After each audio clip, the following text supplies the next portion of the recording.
तो ये पहला क्वेश्चन है, कह रहा है 1 मीटर स्क्वायर पृष्ठीय क्षेत्रफल वाली ड्राइंग शीट का मानक नाम क्या है।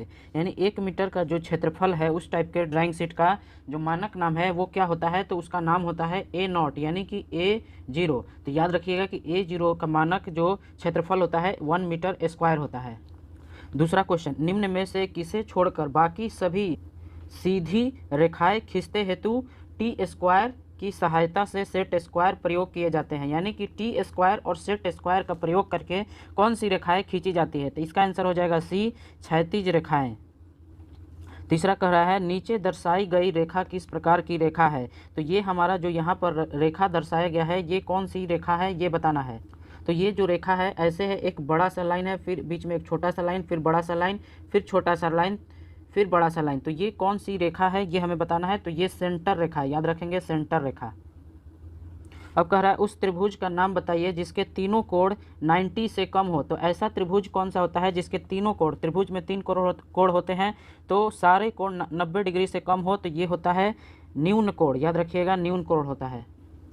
किसी बिंदु से एक रेखा खींची जाती है वो हमेशा दिशा बतलाती है, वह दिशा बदलती है। मतलब किसी एक पॉइंट से जब हम रेखा खींचते हैं, जैसे ये पॉइंट हो गया, तो इससे हम जब एक रेखा खींचेंगे तो वो हमेशा दिशा अपनी बदलती रहेगी। तो वो कौन सी रेखा होगी, तो जब हम इस पॉइंट से एक रे खींचेंगे तो वो कर्व रे यानी कि वक्र रेखा को खींचेंगे तो वो अपनी दिशा बदलते रहती है। अब कह रहा है इटालिक वर्ड को कितने डिग्री के एंगल पर बनाया जाता है। इटालिक वर्ड यानी कि इटालिक लेटर जब हम लिखते हैं तो उसको कितने डिग्री एंगल पर लिखते हैं, तो ये होता है 30 डिग्री एंगल पर हम इटालिक वर्ड्स को लिखते हैं। 7th क्वेश्चन है, लाइन की थिकनेस क्या होती है IS 1609 और 1983 के अनुसार। मतलब IS के रूल के अनुसार जो लाइन की थिकनेस है ये कितनी होनी चाहिए। तो इसका आंसर आप याद रखेंगे सी हो जाएगा। H/14 भी होता है और H/10 भी होता है। तो लाइन की थिकनेस कितना हो जाएगी, H/14 और H/10 दोनों, यानी कि ऑप्शन सी सही होगा, both A and B.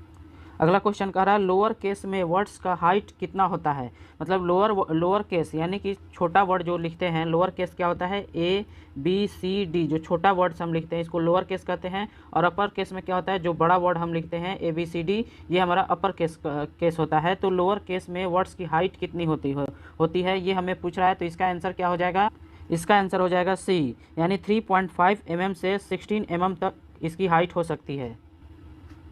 D1 के ड्राइंग बोर्ड का मानक आकार क्या होता है। D1 ड्राइंग बोर्ड, यहाँ पर ध्यान दीजिएगा, ड्राइंग बोर्ड D0 भी होते हैं, D1 होते हैं, D2 होते हैं और D3, 4 प्रकार के ड्राइंग बोर्ड होते हैं। तो आपको D1 का मानक आकार पूछ रहा है, तो इसका आंसर क्या हो जाएगा, ऑप्शन दिया गया है। तो इसका आंसर हो जाएगा 1000 × 700 × 25। तो इसको आप याद रखेंगे और कमेंट बॉक्स में D0, D2 और D3 का डायमेंशन जरूर बताएं, मानक आकार क्या होता है।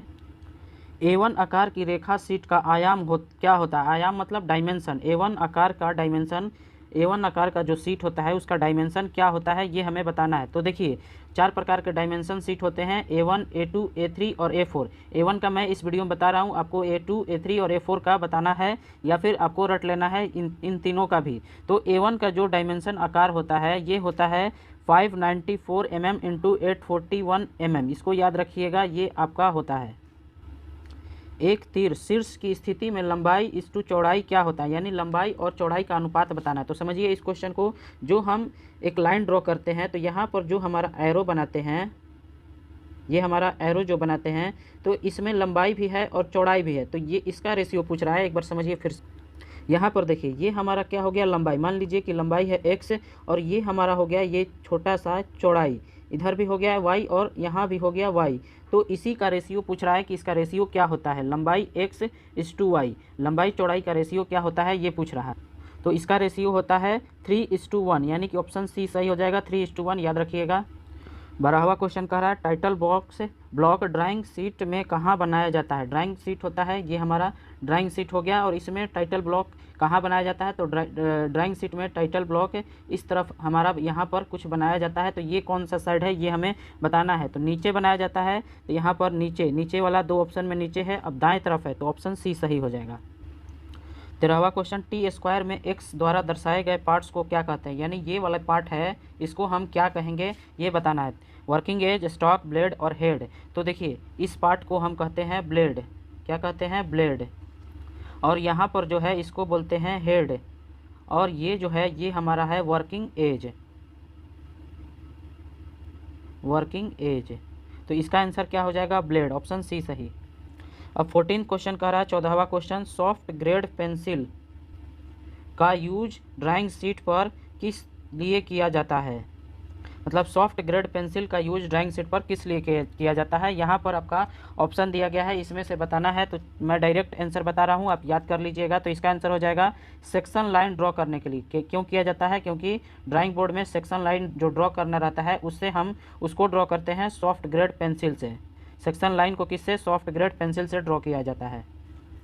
कंस्ट्रक्शन लाइन ड्रॉ करने के लिए किस प्रकार के पेंसिल का यूज किया जाता है। कंस्ट्रक्शन लाइन को ड्रॉ करने के लिए किस प्रकार के पेंसिल का यूज किया जाता है, तो वो पेंसिल होता है 2H और 3H। कंस्ट्रक्शन लाइन ड्रॉ करने के लिए 2H और 3H पेंसिल का यूज किया जाता है। पेंसिल के कई प्रकार होते हैं, पर सबसे ज़्यादा यूज होने वाला कौन सा प्रकार का पेंसिल है। मतलब सबसे ज़्यादा उपयोग में लाए जाने वाला कौन से प्रकार का पेंसिल है, तो वो हो जाएगा HB एंड H। ये दो प्रकार के ऐसे पेंसिल हैं जो कि सबसे ज़्यादा यूज में लाए जाते हैं, HB और H। लेटर को लिखने में कौन से प्रकार के पेंसिल का यूज किया जाता है। जो हम लेटर लिखते हैं यानी कि ABCD, तो ये लेटर को लिखने के लिए कौन से प्रकार का पेंसिल यूज किया जाता है, तो इसका आंसर हो जाएगा H पेंसिल का हम यूज करते हैं लेटर लिखने के लिए। पेपर साइज कितना होता है, mm में बताना है। पेपर साइज कितना होता है, तो वो होता है 594 × 541 mm, यानी कि ऑप्शन ए सही हो जाएगा, इसको रट लीजिए। अब अगला 19 क्वेश्चन कह रहा है, ड्राइंग शीट का स्टैंडर्ड साइज क्या होता है। जो ड्राइंग शीट होता है इसका स्टैंडर्ड साइज क्या होता है, तो इसका स्टैंडर्ड साइज होता है 420 × 594 mm। इंजीनियरिंग ड्राइंग को व्यक्त किया जाता है। इंजीनियरिंग ड्राइंग को किस में व्यक्त किया जाता है, इंग्लिश में, हिंदी में, दर्शाकर, या फिर ए और बी दोनों, यानी इंग्लिश और हिंदी दोनों में। तो इसका आंसर क्या हो जाएगा, इंजीनियरिंग ड्राइंग। ड्राइंग से ही स्पष्ट है कि उसको हम दर्शाकर ही समझा सकते हैं। तो इसका आंसर क्या हो जाएगा, सी, दर्शाकर। एक प्लेन पेपर कितने डायमेंशन का होता है। मतलब एक जो प्लेन पेपर है ये कितने डायमेंशन का होता है, तो ये होता है 2 डायमेंशन का। T1 साइज की T² की लंबाई कितनी होती है। मतलब जो T1 साइज का T² है इसका लंबाई कितना होता है ये हमें बताना है, तो ये होता है 1000 मिलीमीटर, यानी कि 1000 mm का। 23 क्वेश्चन है, T² का कौन सा भाग ड्राइंग बोर्ड के वक्रीय एज पर स्लाइड करता रहता है। मतलब कि T² का एक भाग होता है जो कि मूवेबल रहता है, मूव करता है, वो कौन सा पार्ट होता है, तो इसका आंसर आपको हो जाएगा एबोनी। एबोनी पार्ट है जो कि ड्राइंग शीट पर हम मूव कराते रहते हैं ड्राइंग बनाने के समय। केवल T² का यूज करके जिसकी लाइन खींची जा सकती है उनका चयन कीजिए। मतलब इन चारों में से T² का यूज करके कौन सी लाइन खींची जा सकती है ये हमें बताना है। तो इसका आंसर हो जाएगा सीधी समानांतर लाइनें। मतलब हम सीधी समानांतर लाइनें को T² के यूज करके, समानांतर जो पैरेलल है इस टाइप की लाइनें को हम T² का यूज करके हम बना सकते हैं। T² के हेड और ब्लेड के वर्किंग एज के बीच कितना कोण होता है। मतलब T² जो है एक ऐसे होता है और एक ऐसे होता है, ये होता है, तो ये क्या होता है हमारा, ये पार्ट होता है ब्लेड और ये होता है हेड। तो हेड और ब्लेड यानी कि यहाँ पर जो एंगल बना ये कितने डिग्री का बनता है, 90 डिग्री का, यानी ऑप्शन डी सही होगा। कह रहा है इसमें निम्न में से कौन सा T² का उपयोग नहीं है। चारों में से कौन सा जिसको हम T² के उपयोग से नहीं कर सकते, तो इसका आंसर हो जाएगा सी, पेपर कटिंग के समय स्ट्रेट को काम करना।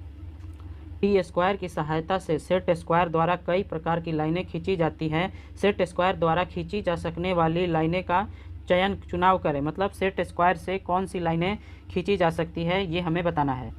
तो देखिए इसका आंसर हो जाएगा वर्टिकल लाइन। सेट² द्वारा कितने डिग्री के गुणज में लाइनें खींची जा सकती है। यानी सेट² से हम जो एंगल हम जो ड्रॉ करते हैं वो कितने डिग्री के गुणज में ड्रॉ कर सकते हैं और उससे लाइन खींच सकते हैं। तो हम सेट² से या तो 30 डिग्री का, या तो 60 डिग्री का, या तो 45 डिग्री का ड्रॉ कर सकते हैं एंगल, और इसी एंगल पर हम लाइन खींच सकते हैं। तो ये तीनों किसका मल्टीपल है, 15 का, क्योंकि 30 का तो ये दोनों है पर ये नहीं है, 45 का ये है पर ये दोनों नहीं है। तो इसका आंसर क्या हो जाएगा, 15।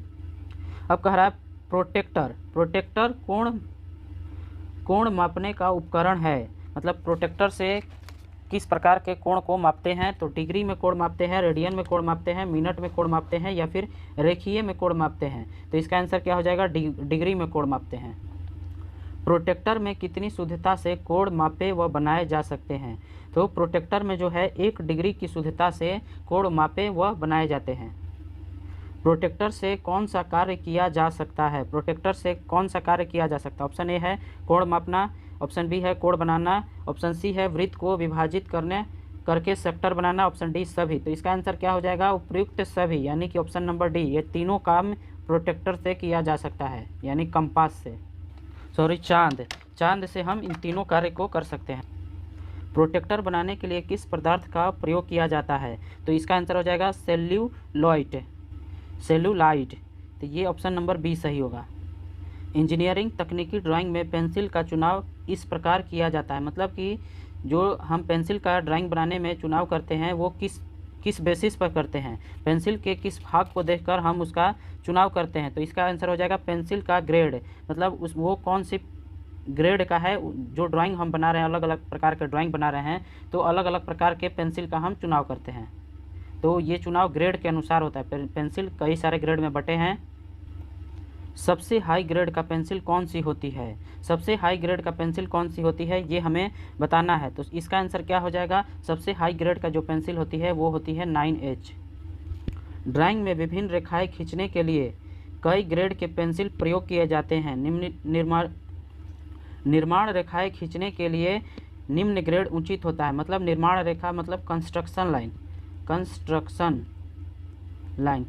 लाइन को ड्रॉ करने के लिए कौन सी पेंसिल चाहिए, तो इसका आंसर हो जाएगा 2H और 3H। कंस्ट्रक्शन लाइन को ड्रॉ करने के लिए 2H और 3H की पेंसिल चाहिए। सबसे सॉफ्ट पेंसिल का ग्रेड है, मतलब सबसे सॉफ्ट कौन से पेंसिल है उसका ग्रेड का नाम बताना है। तो इसका आंसर हो जाएगा 6B। सबसे सॉफ्ट जो पेंसिल है, ग्रेड है पेंसिल का, वो है 6B। पेंसिल के लीड की हाईनेस इस पर निर्भर करती है, इन चारों में से पेंसिल की हाईनेस जो है, हार्डनेस किस पर निर्भर करती है, ये हमें बताना है।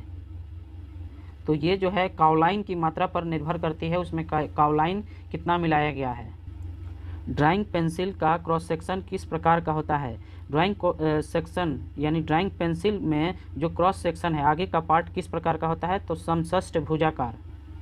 इंजीनियरिंग ड्राइंग में किस प्रकार के स्केल अधिक प्रयोग में लाए जाते हैं, तो इसका आंसर हो जाएगा सी, पतले फ्लैट क्रॉस सेक्शन व ढुलवा किनारे, यानी कि ढलवा मतलब एकदम ढलाइन टाइप का होता है। तो ये आपका ऑप्शन सी सही हो जाएगा।